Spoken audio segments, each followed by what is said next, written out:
They said India cracked it. World's biggest democracy, now the world's next tech superpower. UPI for every transaction, Aadhaar for every identity, unicorns everywhere. But why is a farmer charged 10% just to use a QR code? Why can't half the country update a typo on their Aadhaar? Why are billion-dollar startups firing staff while teachers go unpaid? Because this isn't a tech revolution. It's a digital illusion. And today, we're breaking it down. If this episode cracks your perspective, hit like and subscribe. And after you watch it, tell me in the comments, did India's tech boom liberate or dominate? Let's find the truth beyond the hype. On the surface, UPI looks like India's proudest export. 12 billion transactions a month, zero fees, financial inclusion, a cashless future. But here's what they won't tell you. 75% of UPI activity is confined to Tier 1 and 2 cities. In rural India, most users are actually migrant workers using UPI in cities, not villagers using it at home. And in remote areas, middlemen now charge 5 to 10% just to scan a QR code for the illiterate or elderly. UPI didn't kill cash, it outsourced it to private gatekeepers. This is not tech for the people, it's a digital landlord system. And those sleek TV ads? They're selling a fantasy, not a tool built for the 900 million people who still live without digital fluency, stable internet, or grievance redressal. It's like building a high-speed train through a jungle with no tracks. Sounds visionary, but who actually boards the train? They called it revolutionary. A biometric identity system for 1.4 billion people. Aadhaar was supposed to make life easier. Open a bank account, get your rations, access subsidies, all with one ID. But what happens when that one ID fails? Fingerprint mismatch? No pension. Database error. Your child's scholarship vanishes. Wrong date of birth? Wait months, maybe years to fix it.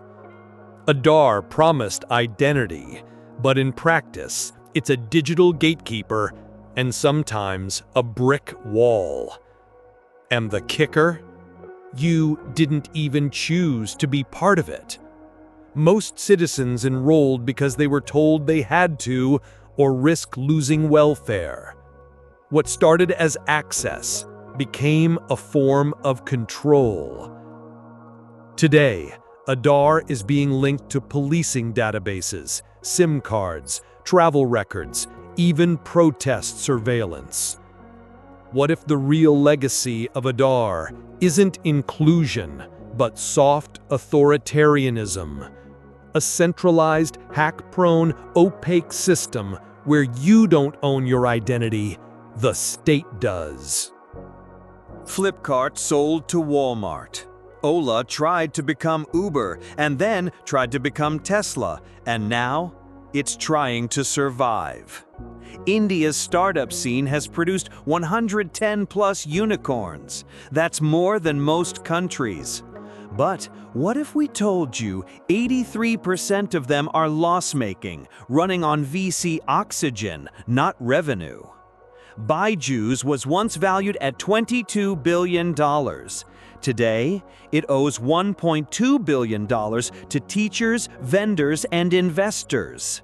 We were told India would build the next Google.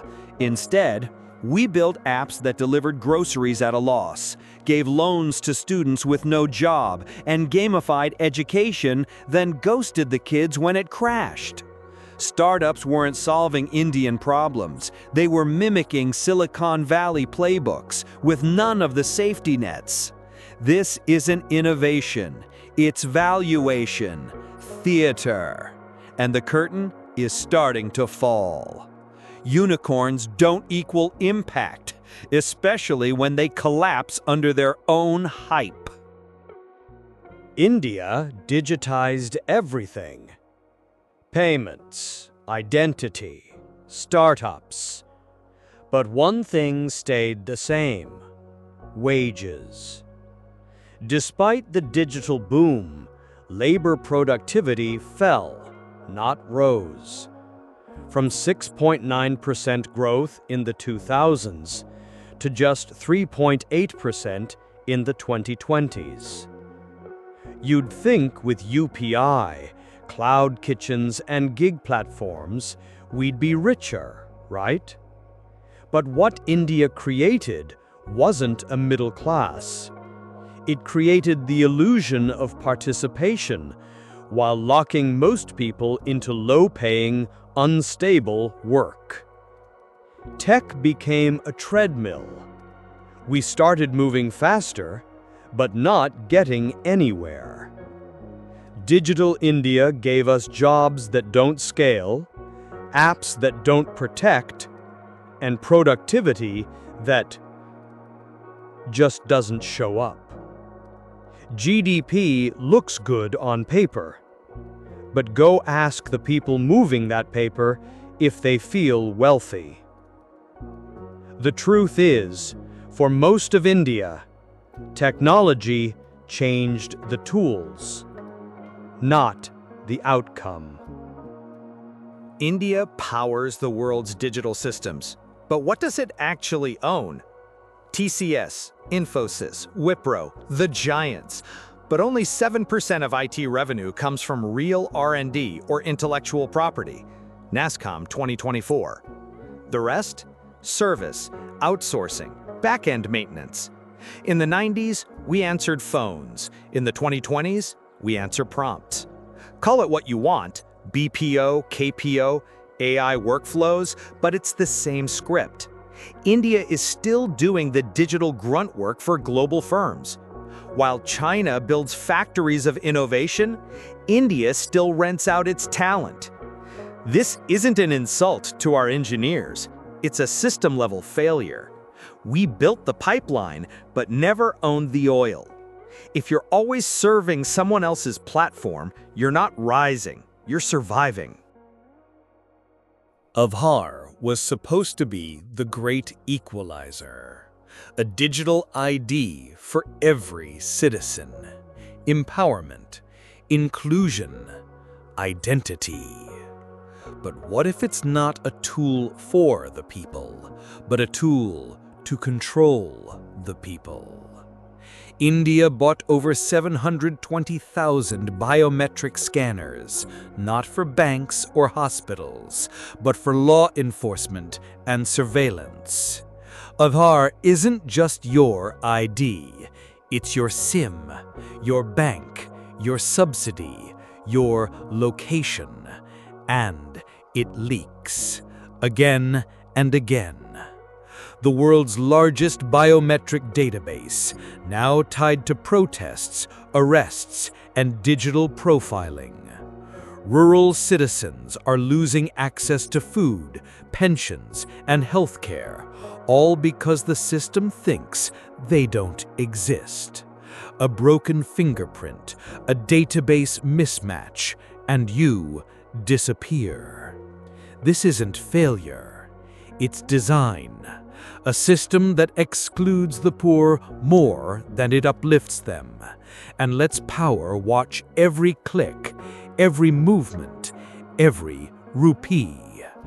Aadhaar isn't flawed. It's functioning exactly as intended. We keep saying India has a digital divide, but what if that divide isn't a flaw? What if it's exactly how the system was built to serve cities and forget the rest? 68% of rural UPI users, they're not actually rural. They're migrant workers living in urban shadows.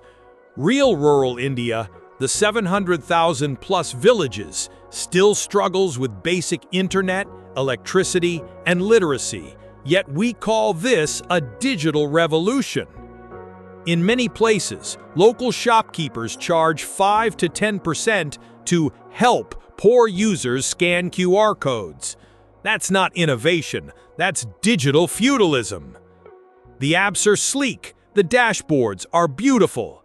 But what about the 500 million people who don't speak English, don't have smartphones, and never got past 5th grade?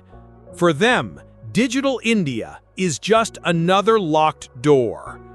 When a system is only usable by the top 10% and the rest are blamed for not keeping up, that's not a glitch, that's a design choice.